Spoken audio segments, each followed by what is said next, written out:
grid. We've got Mazdas on the grid, and I think we're going to maybe see a champion crowned in our next race. So to talk you through the proceedings once again, I'll hand you back to Andy. Thank you, Richard. Yeah, excited about this. A historic moment for the BRSCC, a brand new championship this year, the MX-5 Clubman Championship, and we are about to crown our first champion in this, as you can see, very popular new series. The points situation then after race number 1, if you didn't join us, by the way, for that first race, it was won by Chris Dawkins, with David Waters second and Brad Jones third, but the championship leader, Harry Storer, was in 6th position, outscoring his nearest championship rival, Rob Greensmith, by about 4 points. The gap goes up to 92 points. Now, in most championships, a 92-point lead going into the final race would be more than enough to seal the deal, probably with races to spare. Not in this series, though. You score 100 points for winning a race, plus a bonus point for the fastest lap. So, in theory, if Rob Greensmith could snatch a race victory here, and Harry Storer's race ended with either a mechanical issue or in a gravel trap or a tyre barrier somewhere, we hope that doesn't happen, but if it were to happen, then mathematically Rob Greensmith could still steal this from him. Rob, though, is now the only driver that could beat him. The others have all fallen more than 100 points adrift of Harry Storer. So as the cars head out onto the green flag lap, I'll run you through the grid. We don't have a grid graphic for this one, but I can still give you the grid. It is essentially the result of race 1 earlier on. So Dawkins on pole with David Waters alongside. Brad Jones, who started on pole for race 1, starts third this time alongside Bo Parry. Then it's John Pethick and the championship leader Harry Storer, number 17, coming from 6th on the grid. Row number 4 then is Alan Hawkins and Rob Greensmith, the blue and white car. Now Rob came from 23rd on the grid in race 1 to 8th. He's got much better pace in the dry than the wet. He won't be giving up on this without a fight, that is for sure, but he needs to try and go for a win. It is kind of win or bust now for Rob Greensmith, and he'll have to do it from 8th on the grid. George Grant is in 9th position. Hello to George, sponsor of the event and everything BRSCC, it seems these days. He is the man behind Clapham North. He was also responsible for giving myself and Scott a rather tasty lunch today, so thank you very much, George, for that. Always pays well to look after the commentators. We'll say lots of nice things about you. He's got Tom Mallett alongside him on that 5th row, with Kevin Bird and Matt Gollard behind on row 6. Then it's Amy Barker and Owen Woodwards, Will Bream and Dan Blake, who did come into the weekend as a championship contender. Now, he got himself involved in a bit of contact with Peter Higton in the previous race, and I've heard that Higton has been given subsequently a penalty as a result. So Peter Higton on the naughty step a little bit after the incident in the previous race. Blake, though, starts 16th ahead of Higton, 17th, and Tim Storer in 18th place. Then is Andrew Dean and Nick LeDoyen to round out the top 20. Jamie Turner and Richard Brunning are on row 11 ahead of David Scowler and Ben Hollis. Then Bill Rutter and Peter Williams on row 13. Bryn Griffiths was one of many non-finishers in the previous race, but a quick driver should move forward from 27th. He's got Neil Chisnell, another quick driver, alongside him. Then Graham Rumsey and Kevin Dengate, who was a winner last time in this series at Donington, so definitely should make progress from 30th on the grid. Then it's Richard Bartlett and Charles Medwin to round out the field. So then, Scott, championship decider, first one of several this weekend. It's looking good for Harry Storer, but the nerves have got to be pretty high now. If anything goes wrong in this race, his whole season comes to nothing, and that is quite a lot of pressure for that young man to be under. It is, and I think we were saying earlier, kind of drivers seem to like this rule until they're in a championship fight, and then they're not such a fan of it. But it does mean it does keep the championship battle right down to the wire. It keeps it unpredictable. So Harry Storer, all he needs, it sounds simple, but in this place with this packed grid, it certainly won't be. He just needs a clean, straightforward race to bag the points, and that's it. But as we know with Mazda MX-5 racing, it ain't ever that simple. So with the 5-second board, the final ever MX-5 Clubman race of the season, let's see what happens. Right then, Chris Dawkins on pole position, looking for a double win, of course. There are some drivers out there that don't really care about the championship situation. We're watching for the cars further back, though. The lights go out. Not a great start from pole there for Waters. Looking back for Greensmith and Storer. They were away pretty evenly. Bryn Griffiths has a bit of contact in the midfield. Saves it somehow. Don't ask me how, but he's lost some of his rear trim as a result. Just caught a glimpse of that then as they went through shot.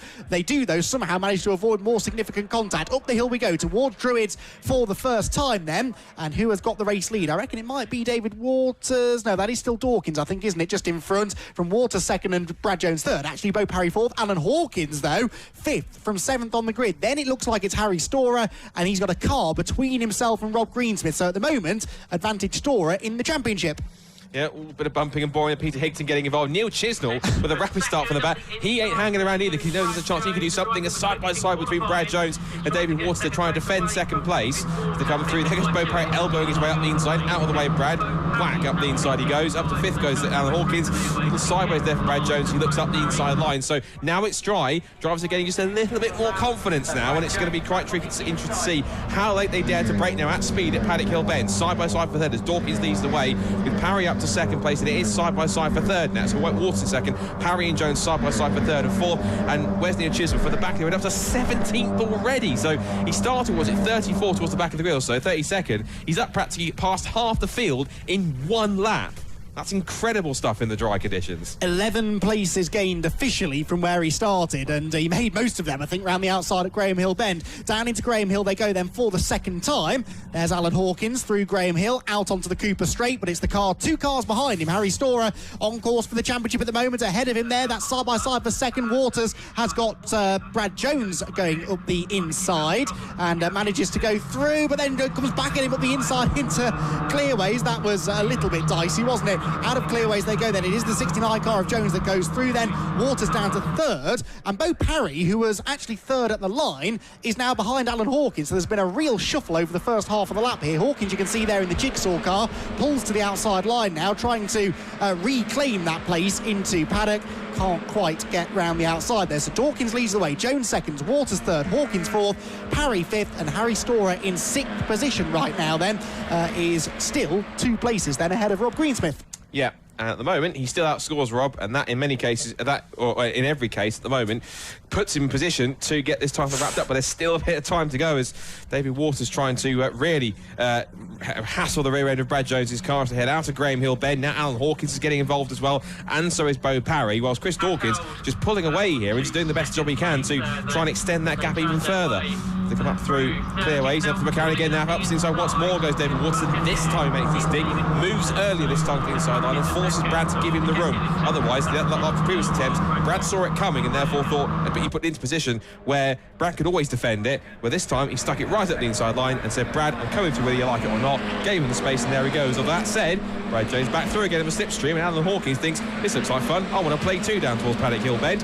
This is now for 3rd, 4th and 5th as they turn their way out through Paddock, down the hill, up Halewood Hill, back towards Druids, and well, here we go. 3 abreast into Druids is never going to be an easy thing to do, and Hawkins gets past one, gets past, believe it or not, gets past both of them on the exit of the corner. So Alan Hawkins takes literally 2 for the price of 1 up towards Graham Hill Bend, but they're back at it again. Brad Jones goes through the middle and tags the rear of Alan Hawkins, saves it on the exit of the corner. How he did that was great car control. And look at Bo Parry's slingshot off of Graham Hill Bend. Takes 1, maybe takes 2. They are 2 by 2. Hurrah into the left-hander at Surtees.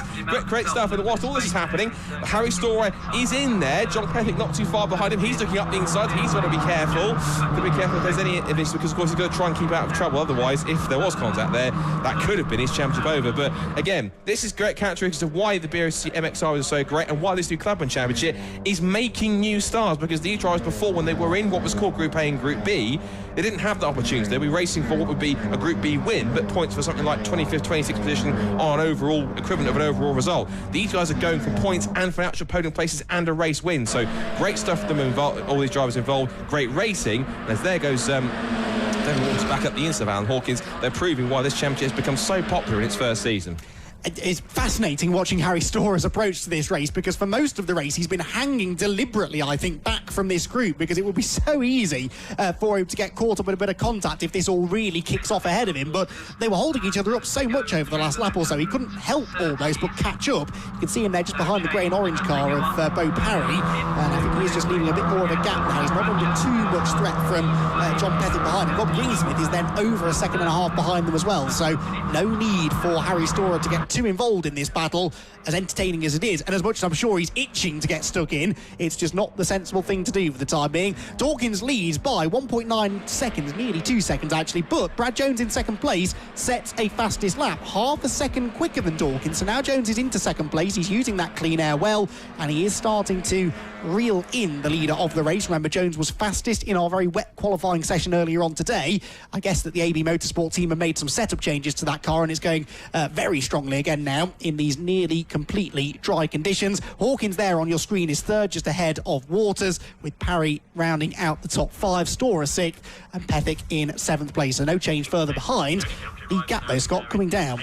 It is, absolutely 1.9 seconds, and visibly it's looking close as you saw them go through Surtees and then clearways in the McLaren. There goes Brad Jones in the AB Motorsport car turning his way into clearways. Run up through Clark Curve and back onto the Jack Brabham straight once again to complete lap 6 in the books. There goes Dawkins, who we've also seen racing in the MX-5 Super Cup as well throughout the previous years too. Had a couple of decent results, and I think he's also been, if I'm correct as well, I think he's also raced in Eurocars back in the day as well, Chris Dawkins, I think. So I'm sure Chris will correct me if I've got that wrong, but I think I've seen somewhere that he's been a former Eurocars. I think it was more in its later days rather than the glory days of the 90s when it was all silhouette Ford Mondeo shapes when racing on short ovals like it was NASCAR. And they raced here quite often, as is probably appropriate here at Brands Hatch and other circuits, particularly the Mallory Park Oval in the proper oval direction, which was always quite fun.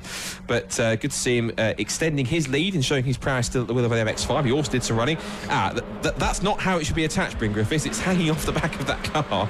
But Bryn Griffiths, I'll say, doing Bryn Griffiths thing, because usually he's having some antics somewhere on track. And so good to see Bryn out there and at least enjoying himself, I think, although you might have to kind of stick that back together if he's going to, before he gets out to next year. He's got plenty of the off-season to do that, and having a good battle at the moment, having a scrap with the 76 car.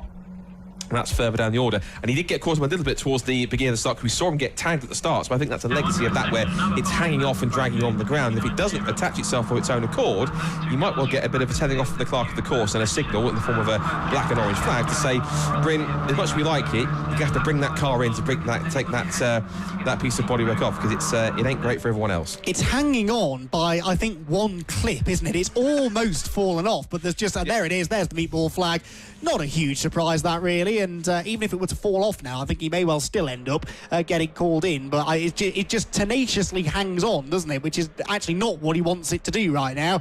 So that car, I'm afraid, is going to have to head for the pit lane. He's gained a position or two from where he started, but of course lost ground before he even got to turn 1 as a result of the contact that damaged the car in the first place. So out of Druids he goes. Number 4 there at the front of that group, that is Peter Higdon then, and he has got Barker behind him in the number 65 as they drop down through Graham Hill Bend, and still that rear bumper refuses to break free of the 31 car.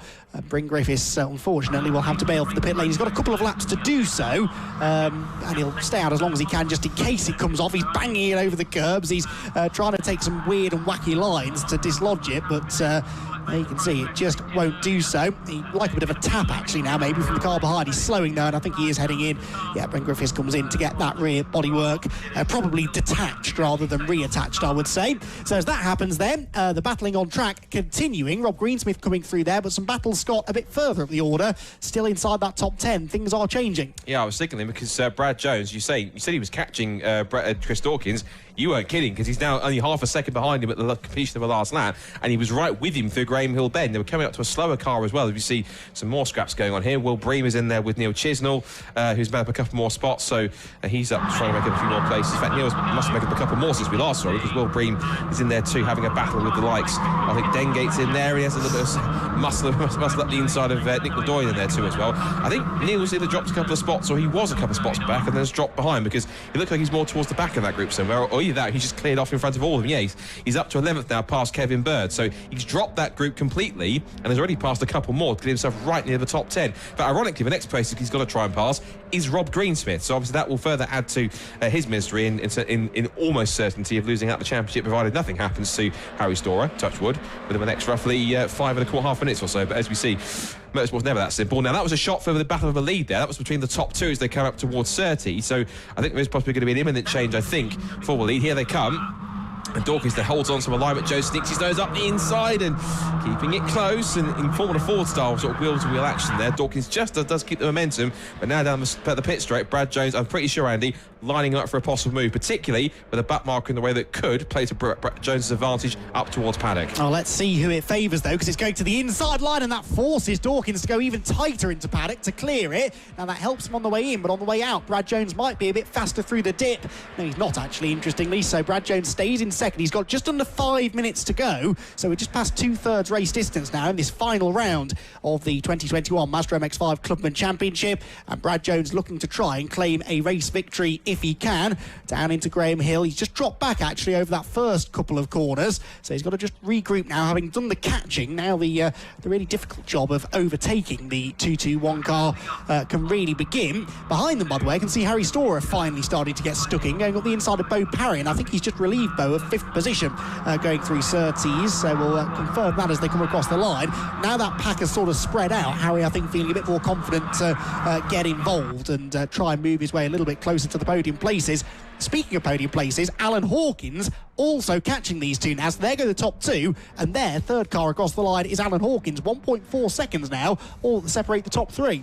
I'm trying to work out these points on the fly now. So where Harry Storer currently is at the moment will give him 90 points at the moment. Greensmith is now scrapping for 11th place, so that would put him on 80.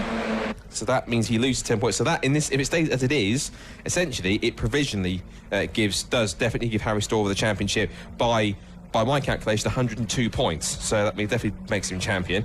I'm also going to work out where they sit in terms of Masters. I was also going to just quickly take a look at the results from race 1, just to see exactly where Rob was, just to see where he was, and work out where he was Masters-wise in the pack. And he was a bit, so whilst I'm working that out, we've still got 3 minutes to go. So Dawkins still in there, but with Brad Jones on his tail, but back mark's becoming a fact now on this short Indy circuit, and not only is it not making Chris Dawkins' life not easy, but it's also hindering Brad Jones, if I get my words out, if he can't get around them quick enough, and if Dawkins can. So tricky stuff with a couple of laps to go.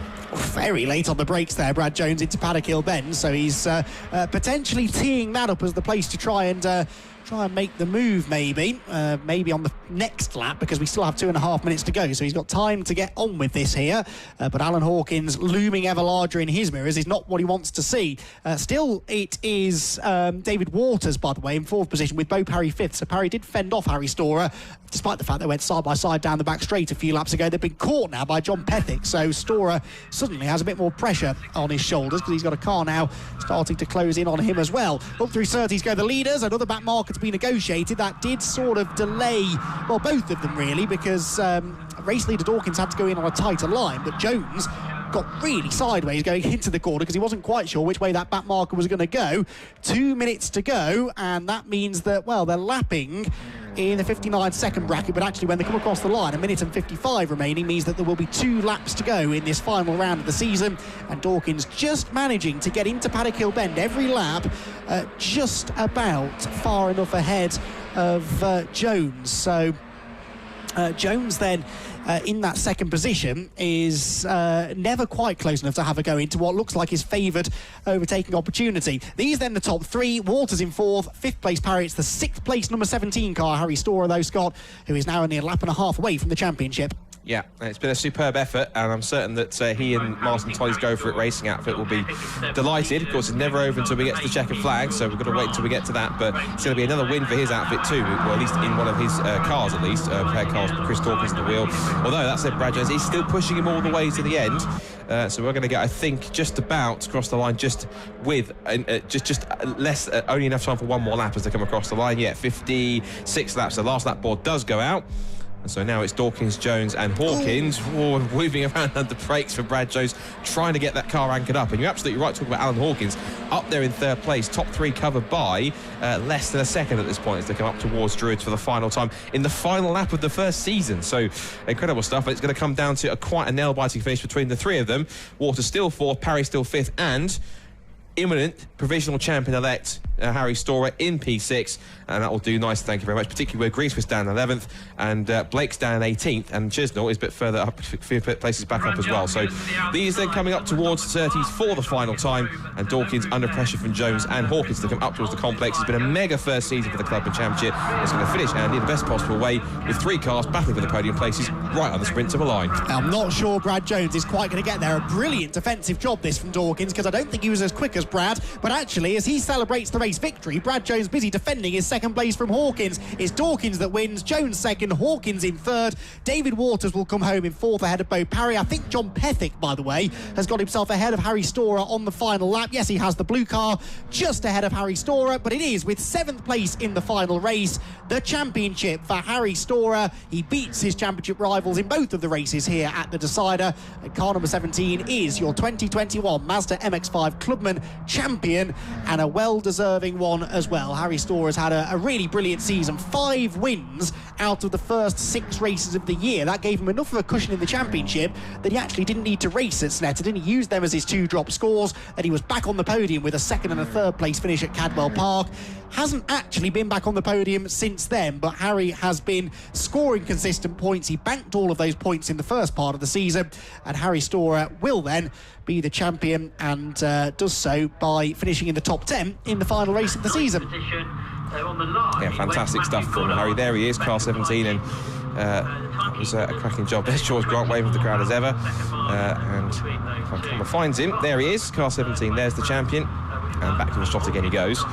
But I think the sun was in his eyes there too, to try and find that one. But Harry then, I think he's worked hard for that. He's been pretty much, it's obvious to say being a champion, but he's been the driver of the season. So incredible stuff from everyone involved there, and Dan was, and that will be certainly fantastic to see. Just looking to see when Neil Chisnell finished, and that was 10th, so he gets 82 points. I'm just working out the points here whilst I'm going, but whilst I'm doing that, of course, Andy, it's time for you to see what I hand to RGN to see what the champion, new provisional champion, thinks of his newfound success. Yeah, hopefully we will get the chance to speak to Harry Storer. He finished 7th overall, but if he can make his way down to Richard, that would be brilliant. He will definitely, though, have our race winner, Chris Dawkins, who just, Richard, held on to the victory.